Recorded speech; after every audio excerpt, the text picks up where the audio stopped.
Most fans think they know the moment their World Cup dream dies. It's when their team drops to third place in the group. You see it in their eyes. The hope drains away. The energy in the room evaporates. That final whistle blows on the last group match, and the consensus is clear. It's over. Time to pack the bags, turn off the TV, and wait another 4 years. That feeling of finality, that sharp, sudden end to a campaign fought with so much passion, is a familiar sting for supporters around the globe. It's the point where casual viewers tune out and die-hard fans start the long, painful process of what-ifs. But what if that's a rookie mistake? For the 2026 World Cup, that old thinking is not just wrong, it will make you miss the most dramatic moments. Finishing third is no longer a funeral. It's not an elimination. It is a waiting room for the round of 32, a second chance carved out of pure mathematics. With the tournament expanding to 48 teams, FIFA needs 32 to advance to the knockout stage. Do the simple math. The top 2 from the 12 groups gives you 24 teams. That leaves 8 slots open, 8 golden tickets for the best third place teams. Your team's journey might just be getting started when you thought it was definitively finished. This isn't just a minor rule change, it's a fundamental shift in the DNA of the World Cup. It transforms the very nature of what it means to succeed or fail. It introduces a new layer of strategy, anxiety, and ultimate triumph that most are completely unprepared for. For veterans, this concept should sound familiar.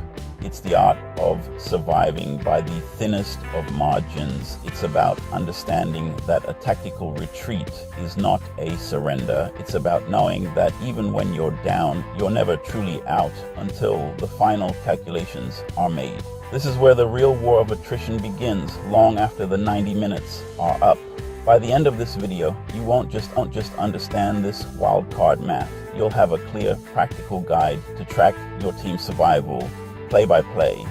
You will see the group stage not as a series of isolated games, but as one interconnected battlefield where a goal scored 1,000 miles away could be the one that saves or sinks your campaign. We're going to show you how to read the hidden language of the tournament. You'll learn to see third place not as a tombstone for your hopes, but as the launch pad for a miracle run. This is where the chaos begins, and you're going to be ready for it. Let's get one thing straight. The 2026 World Cup isn't just a football tournament. It's a war of numbers. It's a relentless psychological grind where the smallest details have catastrophic or glorious consequences. When a team finishes third, they are suddenly thrown into a desperate, invisible race against teams in other cities, other time zones, teams they may never share a pitch with. Their fate is no longer entirely in their own hands. It now depends on the result of a match between two nations you haven't even thought about, playing on a Wednesday when your team finished on a Monday. This is where the military mindset becomes a powerful advantage for understanding the game. In combat, you learn that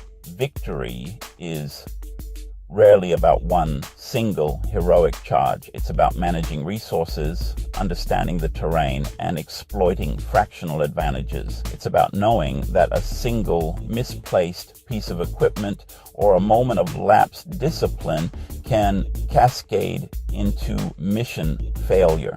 The same principle now applies. A single lapse in concentration that leads to a yellow card or a failure to score a meaningless consolation goal in a 3-0 loss can be the deciding factor between a flight home and a place in history. This video is your briefing. We're not going to give you a dry lecture on FIFA regulations. We are going to arm you with the strategic intelligence you need to follow the real story of the 2026 World Cup. Forget just watching the scoreboard. We're going to teach you how to track the critical metrics: goal difference, goals scored, fair play points. You will learn to recognize the moments in a match that have ripple effects across the entire tournament. you'll know why a coach might be screaming at his team to keep attacking when they're already losing by 2 goals. The emotional roller coaster of this new format is going to be intense. Imagine the anxiety of playing your final match, securing a fragile third-place finish, and then having to wait for 3 agonizing days, watching other games unfold, praying that the results fall your way.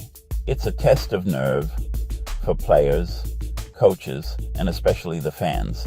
But with the right knowledge, that anxiety can be transformed into focused anticipation. You'll be one of the few who understands the hidden battlefield. You'll know what to watch for, what to hope for, and exactly what your team needs to survive. To understand the chaos, we first need to understand the architecture of this new battlefield. FIFA's decision to expand the World Cup from 32 to 48 teams wasn't just about adding more flags to the party. It fundamentally re-engineered the path to the trophy. The old clean format of 8 groups of 4 is gone. In its place, we now have 12 groups of 4 teams each. This expansion created a logistical problem that is the very source of this new wildcard drama. The knockout stage, the heart of the World Cup, needs a perfect bracket of 32 teams to function. But where do those 32 teams come from when you have 12 groups? The first part of the answer is straightforward, a clean cut. The top 2 teams from each of the 12 groups automatically advance. It's the traditional reward for excellence within your immediate theater of operations. You win your battles, you move on. 12 groups multiplied by 2 teams gives you 24 guaranteed survivors. These are the squads that proved their mettle. They get to rest easy knowing their mission was accomplished. But for everyone else, this is where the simple arithmetic ends and the brutal, uncertain calculus of survival begins. The bracket still has 8 gaping holes in it. Those 8 remaining slots are the lifelines, the second chances, the entire reason we're having this conversation. They are reserved for the 8 best third-place finishers among the 12 groups. Suddenly, finishing third isn't the end of the road. It's an entry ticket into a high-stakes secondary competition. A team that stumbled you've thrown a rope, but this rope isn't handed to them. They have to climb for it, and they have to do it while watching their rivals climb from a distance. The objective is no longer simply to finish in the top 2. If you can't be one of the best, make damn sure you're not one of the worst. Your performance is now measured on a curve. It's not about being perfect. It's about being less imperfect than at least 4 other third-place teams. This transforms every single match, every goal, and every disciplinary decision into a data point that feeds a larger, more complex equation.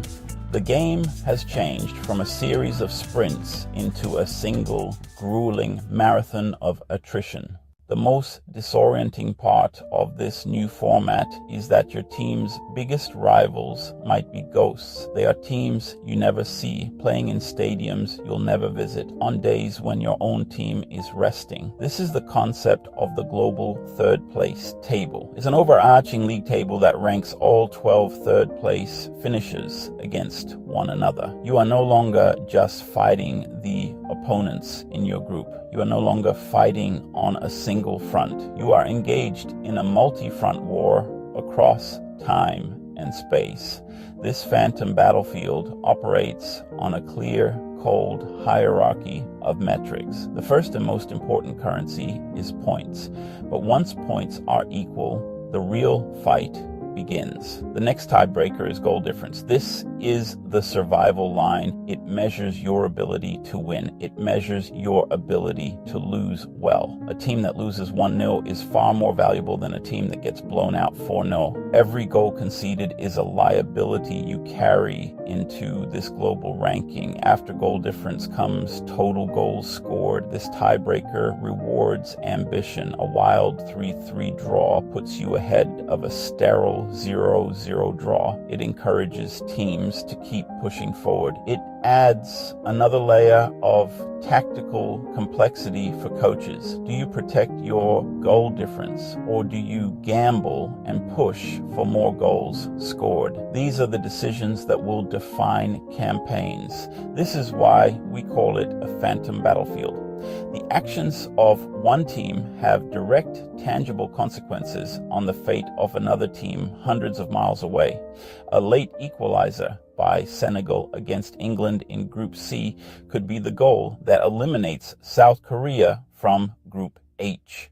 The players on the pitch might not know it. The fans in the stadium might not realize the global implications, but you will. You will be watching. You will be tracking the numbers. You will understand you're watching a battle by proxy.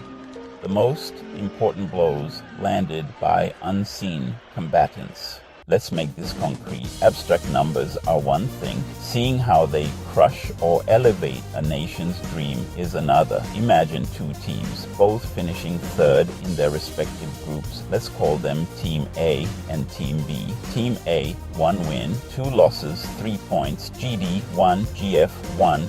Team B, 1 win, 2 losses, 3 points, GD 1, GF 4. Team A fights through a brutal group. They manage 1 win. They lose their other 2 matches, both 1-0.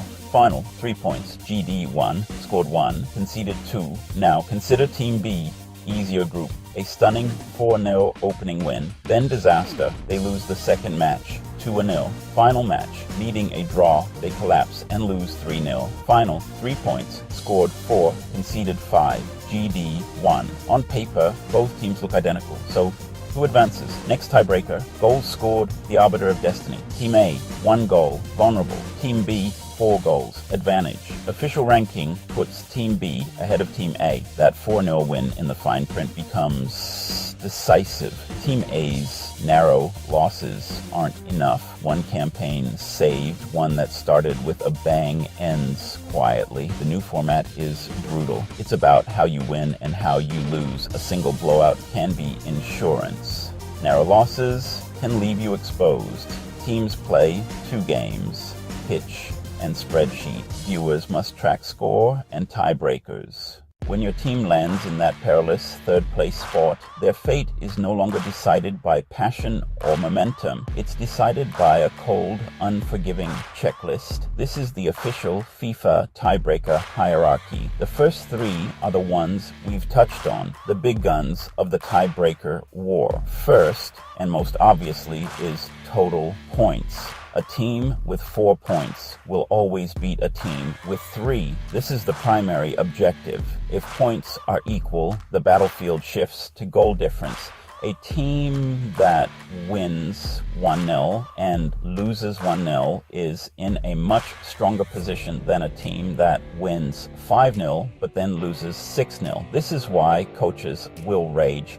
Getting 1 goal back to make it 3-1 fundamentally alters their survival chances by improving that precious goal difference. If both points and goal difference are identical, the focus narrows again to goals scored. This tiebreaker rewards attacking intent. A team that played out a 3-all draw has a distinct advantage over one that settled for a 0-all fest. This creates a fascinating tactical dilemma. These are the high-stakes gambles that managers will have to make. For fans tracking at home, this is your core checklist. First, look at the points, then the goal difference, then the goals scored. But what happens when the margins get even thinner? What happens when teams are still deadlocked after all of this? This is where the rules get obscure.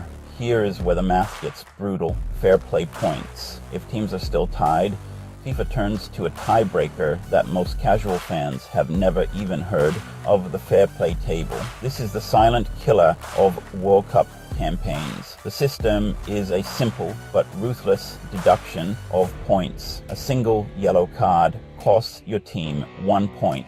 A direct red card is a 4-point deduction. Suddenly, that seemingly insignificant yellow for time wasting in the 89th minute could be the single data point that sends your country home. This changes everything. As a fan, you need to watch your defenders as closely as you watch your strikers. A reckless slide tackle is no longer just a risk of conceding a free kick. It's a potential dagger to your World Cup hopes. In the old format, the answer was almost always yes, but now that yellow carries a hidden weight. That self-sacrifice in one game could condemn the team in the standings. We have descended deep into the layers of the tiebreaker protocol, but what if, after all of that, two teams are still perfectly, impossibly tied? This is where the logic of sport ends, and the cold, indifferent hand of chance takes over. The tie is broken by the drawing of lots. An official from FIFA will literally place the names of the tied countries into a bowl and pull one out. One name gets to advance, the other name gets sent home. Imagine the sheer absurdity of this moment. 4 years of relentless training, millions of dollars in investment, the hopes and dreams of an entire nation. All of it boiling down to a 50-50 chance. It is the athletic equivalent of a coin flip deciding the outcome of a war. For the team that loses, it is perhaps the cruelest possible way to be eliminated. There is no one to blame, nothing to analyze, just the cold, hard fact of bad luck. This is why teams must do everything in their power to control their own destiny. Score one more goal, avoid one more yellow card, do something, anything to create even the slightest sliver of separation, because the alternative is to stand by helplessly while your country's World Cup dream is decided by a random pull from a pot. This is where the physical battle on the pitch ends and the psychological war begins. For a team finishing third, the final whistle isn't a conclusion. It's the start of a new agonizing form of torture. Welcome to the waiting room, a period of limbo, a nerve-shredding purgatory that can last anywhere from 48 to 72 hours. Your team has played its 3 games. Now all they can do is wait. They are prisoners of mathematics. For fans, the stadium's shared joy becomes isolated anxiety. You become a temporary, desperate supporter of teams you don't know. The tournament turns into a live, high-stakes math problem. Coaches and analysts huddle with whiteboards running permutations. The most stressful part of the 2026 World Cup won't be the 90 minutes. It will be the 72 hours spent in the waiting room. As each new game concludes, the global third-place table updates in real time. A team that was safely in 6th place can suddenly find themselves plummeting to 9th because a team in another group pulled off an unexpected high-scoring win. The dream that was alive an hour ago is suddenly on life support. Let's say your team is sitting in the 8th and final qualifying spot. If the score holds, your team is safe. But then in the 88th minute, they score an equalizer. Now they have 4 points. They leapfrog several others, bumping everyone down 1 spot. Your team, which was safe just minutes before, is now in 9th place. They are out. A single goal scored by a different team has ended your World Cup. This is the reality that veterans know all too well. A friendly unit miles away has been overrun, exposing your flank. Your own performance was perfect, but a failure elsewhere on the battlefield has sealed your fate. This is why understanding the tiebreaker hierarchy isn't just for analysts. It's a tool for emotional survival.